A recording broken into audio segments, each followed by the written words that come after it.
Hi friends, ఎలా ఉన్నారు? దేవుని పరిశుద్ధ నామానికి స్తోత్రం. ఈ రోజు ఎక్స్ హిందూ యూట్యూబ్ ఛానల్ ని వీక్షిస్తున్న ప్రతి ఒక్కరికి ప్రభు పేట వందనాలు. అనేక మంది మతోన్మాదులు మన ఛానల్ కి రిపోర్ట్లు కొడుతూ ఉన్నారు. వీళ్ళకందరికీ బుద్ధి రావాలంటే మీరు దయచేసి ఈ యొక్క వీడియోని లైక్ చేయండి, షేర్ చేయండి. ఈ ఛానల్ ని సబ్స్క్రైబ్ చేసుకోకపోతే ఇప్పుడే సబ్స్క్రైబ్ చేసుకోండి. సనాతన ధర్మంలో దాగి ఉన్న నిగూఢ రహస్యాలు అనేటువంటి ఈ 3 బుక్ కావాల్సినటువంటి వారు స్క్రీన్ పైన కనపడేటువంటి నంబర్ కి ఫోన్ పే లేదా గూగుల్ పే చేసి మీ యొక్క అడ్రస్ ని విత్ పిన్ కోడ్ సమేతంగా వాట్సాప్ గాని చేసినట్లయితే మీరు ఈ 3 బుక్కుల్ని పొందుకోవచ్చు. ఇటువంటి బుక్కులు మీరు గాని తీసుకొని చదివేటప్పుడు అనేకమైన సత్యాలని మీరు తెలుసుకుంటారు. మతోన్మాదుల దగ్గర మీరు మాట్లాడేటప్పుడు ఎంతో మీకు సహాయపడతాయి. ఈ రోజు ఈ వీడియో చేయడానికి ముఖ్య గల కారణం ఏమంటే, ముందుగా ఒక వీడియో చూద్దాము. ఆ పరమగీతంలోకి వెళ్తే ఎలా ఉంటుందంటే మేడం, ఒకసారి పోర్న్ వీడియోస్ ఈ బైబిల్ని చూసే తీశారు అని చెప్పి మనకు క్లియర్గా అర్థమైపోతుంది. ఆ పరమగీతంలోకి వెళ్తే ఎలా ఉంటుందంటే మేడం, ఒకసారి పోర్న్ వీడియోస్ ఈ బైబిల్ని చూసే తీశారు అని చెప్పి మనకు క్లియర్గా అర్థమైపోతుంది. మీరు ఇప్పుడే వీడియో చూసింటారు కదా, మతోన్మాదులు ఎంత దారుణంగా మాట్లాడారు. పోర్న్ వీడియోస్ అన్ని బైబిల్ ని చూసి కాపీ కొట్టారు, పోర్న్ వీడియోలన్నీ బైబిల్ చూసే చేస్తున్నారు అనేసి మతోన్మాదులు ఎలా మాట్లాడుతున్నారో చూడండి. మీకు ఒక కమెంట్ గాని చూపిస్తాను. కమెంట్ లో అయితే ఒక వ్యక్తి డైరెక్ట్ గా ఎలా చేస్తున్నాడంటే, మై భారత్ విల్ రైజ్ అనే అతను బైబిల్ ఇన్స్పిరేషన్ తోనే కదా పోర్న్ వీడియోస్ చేసేది, step mom, step dad, step sister అని ఇలా రాస్తూ ఉన్నాడు. అయితే మన ఒక బ్రదరు డెరిక్ సిమోన్ అనే బ్రదరు కరెక్ట్ గా రిప్లై ఇచ్చారు. అయినప్పటికీ మనం వీడియోలో సమాధానం చెప్పాల్సిన అవసరత ఎంతో ఉంది కాబట్టి ఈరోజు ఈ వీడియో చేస్తున్నాము. ఈ వీడియో కేవలము మతోన్మాదుల కొరకై చేస్తున్నాము. హైందవ సహోదరుల కొరకైతే మాత్రం కాదు. అటువంటి వారు ఎవరైనా ఈ వీడియో చూస్తుంటే మీరు ఇప్పుడే స్టాప్ చేయండి, ఎందుకంటే ఈ వీడియో మీకోసం చేయట్లేదు. పోర్న్ వీడియోస్ గురించి బైబిల్లో ఉందా, లేకపోతే సనాతన హైందవ గ్రంథాల్లో ఉన్నాయా అనేసి మనం ఈరోజు చూద్దాము. చూడండి, చూసేటప్పుడు మొదటిగా బైబిల్లో 1వ కొరింథీయులకు 6వ అధ్యాయము 18 నుండి 20 వాక్యాల్లో కానీ చూస్తే బైబిల్ ఏమని స్పష్టంగా చెప్తుందంటే, జారత్వమునకు దూరముగా పారిపోవుడి, మనుష్యుడు చేయు ప్రతి పాపమును దేహమునకు వెలుపల ఉన్నది గాని జారత్వము చేయువాడు తన స్వంత శరీరమునకు హానికరముగా పాపము చేయుచున్నాడు. అంటే జారత్వము చేయువాడు తన సొంత శరీరాన్ని పాడు చేసుకుంటా ఉండు. 19వ వాక్యంలో, మీ దేహము దేవుని వలన మీకు అనుగ్రహింపబడి మీలోనున్న పరిశుద్ధాత్మకు ఆలయమై ఉన్నదని మీరెరుగరా? మీరు మీ సొంత సొత్తు కారు, విలువ పెట్టి కొనబడిన వారు గనుక మీ దేహముతో దేవుని మహిమపరచుడి. అంటే జారత్వం చేసే ప్రతి ఒక్కడు తన దేహాన్ని పాడు చేసుకుంటా ఉండు. మీరు మీ సొంత సొత్తు కాదు. మిమ్మల్ని అందరినీ యేసు ప్రభు తన స్వరక్తం ఇచ్చి మిమ్మల్ని అందరినీ కొనుక్కోనుండు.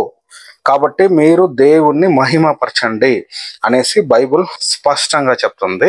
అయితే సనాతన గ్రంథాల్లో ఏం చెప్తుందో ఇప్పుడు చూద్దాము. చూడండి, చూసేటప్పుడు శ్రీమద్రాంధ్ర మహాభాగవతము మొదటి భాగము, ఇది పద్య తాత్పర్య సంహితము, మహాకవి బొమ్మెర పోతనామత్య ప్రణీతము. ఇది మతోన్మాదులకు favourite book, Gita press Gorakhpur. చూడండి, ఇందులో ఇది బుక్ నంబర్ 2. దీంట్లో కానీ చూస్తే పేజీ నంబర్ 333, 34లో ఈ విషయం ఉంది. ఇక్కడ చూసేటప్పుడు గోపికలు శ్రీకృష్ణుని దుడుకు చేష్టలను యశోదాదేవితో చెప్పేటువంటి ఒక సందర్భము. ఇక్కడ మనం చూసేటప్పుడు ఇందులో పద్యాలు ఉంటాయి. పద్యాల యొక్క తాత్పర్యాన్ని చూసేటప్పుడు చూడండి, 315, 16, 17 పద్యాలు ఈరోజు చూద్దాము. 315వ పద్యం యొక్క తాత్పర్యం చూస్తే, నీ ముద్దు కుమారుడు ఈమె తమ వాకిట్లో తిరుగుతుంటే పిలిచి పెరడి గిందట, వెంటనే వీడు ఆమె పెదవి కరిచి వెళ్ళిపోయాడు. అమ్మా, వీడు పసివాడా చెప్పు అని ఒక ఆమె కంప్లైంట్ చేస్తుంది. చూడండి, శ్రీకృష్ణుడు చిన్నప్పుడు ఉండేటప్పుడు ఏం చేస్తుండంటే, ఒక ఆమెని పిలిచి ఆమె పెదవి కొరికేసి వెళ్ళిండంట. ఈ వీడియో చూస్తున్న ప్రియ వీక్షకులారా ఆలోచించండి. ఒక చిన్నవాడు ఒక పెద్ద ఆమెని, పెళ్ళయి బిడ్డుండే ఆమెని పిలిచి ఆమె పెదవిని కొరికేసి వెళ్ళిండంట. 316వ పద్యం యొక్క ఒక తాత్పర్యాన్ని చూస్తే, చేబంతి పడిపోయిందని హుందాగా మా భవనానికి వెనుక మా అమ్మాయి నీళ్లు పోసుకుంటుంటే మీ బిడ్డడు ఆమె వస్త్రం తెచ్చేశాడు, ఇది తగిన పనేనా? చూడండి, ఇంకొక ఆమె కంప్లైంట్ చేస్తుంది, చేబంతి పడిపోయిందని హుందాగా మా భవనానికి వెనుక మా అమ్మాయి నీళ్లు పోసుకుంటుంటే మీ బిడ్డ అంటే శ్రీకృష్ణుడు వచ్చి ఆమె వస్త్రాన్ని తీసుకొని వెళ్ళిందంట. ఇది తగిన పనేనా అని అడుగుతా ఉంది. 317 యొక్క పద్యాన్ని కానీ గమనిస్తే సుదతి ఈమెను చూసి వీడు నిన్ను లేపుకుపోతాను నాతో వస్తావా అన్నాడట. ఇంత చిత్రం ఎక్కడైనా ఉందా? ఆలోచించండి. శ్రీకృష్ణుడు ఒక ఆమెతో చెప్తా ఉండు ఏమనంటే, నేను నిన్ను లేపుకుపోతాను నాతో వస్తావా అంటాడు. ఇది చిత్రం ఎక్కడైనా ఉందా? ఒక చిన్న బిడ్డ ఇటువంటి పనులు చేయొచ్చా? అయినా పెదవి కొరికేది ఏందండి? ఆడపిల్ల స్నానం చేస్తుంటే బట్టలు లాక్కొని వెళ్ళడం ఏంది? నాతో వస్తావా లేపుకెళ్తాను అంటాడు. ఇదేమైనా బాగుందా? ఇటువంటి చూసి కదా పోర్న్ వీడియోస్ వచ్చిండేది. మీరే ఆలోచించాలా.